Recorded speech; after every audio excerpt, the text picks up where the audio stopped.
my personal experience. So it's the place that I live in and the people that I meet. So for me it feels fantastic. I mean, there is no, I don't know, there's big openness and people are really interested and positive, and there's space for discussing things and for different ways of perceiving, you know, all those controversial issues. So it's a really easy time. I know it's not like that everywhere and not for everyone. I'm not saying everything is fine. It's not, but the world is just not fine, and it probably will never be. I don't think it will ever be. Okay, now we have everything, you know, we took care of everything, everything is clear and there are no problems left. I think that the Polish-Jewish issue is that complex and has such a long history and so many forces in it, the church, that I can't even imagine Poland without the Jewish issue.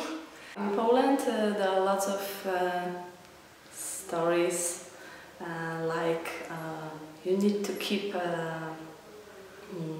in the house, you need to keep a painting with a Jew with a coin to have a good luck with money, to keep the money in the house.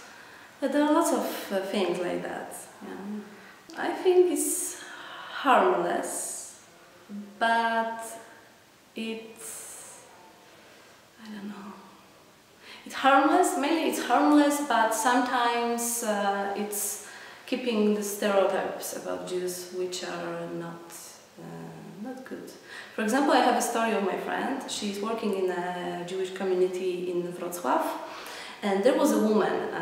She came to the Jewish community and she said, "Oh, I don't get why Poles are still believe in these stereotypes and in these stories like you are killing Christian children to have the blood of them to make matzah.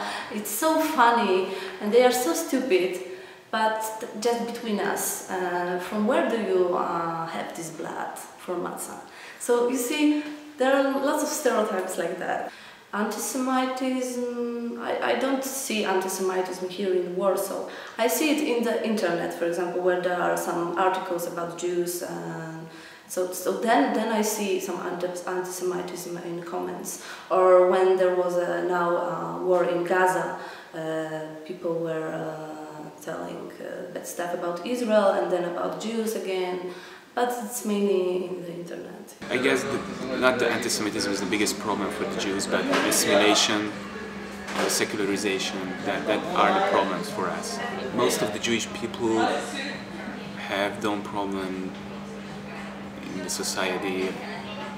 Like most of the Jewish live in higher society, intellectuals, most of them, they don't have financial problems and social problems. It's a hard question because it's true that there is a right-wing party in the parliament, and this is the third biggest party. But I don't think so that because of Jews or because of the anti-Semitism. Right after I came back from Madrid and I was wearing my Sir David, a lady in a bus saw it and she just went to another part of the bus because she didn't want to sit near a filthy Jew. But it's mostly old people, I would say. I had times when young nationalists said something, but it's just stupid people and I really don't care what they have to say. First and foremost, it's completely unrealistic, stupid to think that Jewish people will leave Europe. In a lot of ways we have similar situations like in the beginning of the century. A lot of Jews don't feel Jewish, they feel part of their societies. And if you approach this whole thing with, okay, let's bring who are the Jews? Then tell me if, let's try to make it hands-on. If you have enough money to buy plane tickets for, I don't know, many people because I really don't know. Who are Jewish? Who will you bring? What will you say to those people who say, well, maybe my grandmother was Jewish, but I don't feel I'm Jewish? You will leave them behind? They will come after them. If there will be a Holocaust, they will be considered Jewish. Will you leave them behind, or will you take them by force? This is just so theoretical and so far-fetched from anything that I'm really shocked when people ask me this. I know that it's there, and there's a debate about this, and I got this a lot of times. Why don't we buy plane tickets to European Jews? It's the same. Why don't you buy, I don't know, plane tickets to American Jews, to Israel? Every Jew should live in Israel. That's the only place where there is anti-Semitism also in the United States. So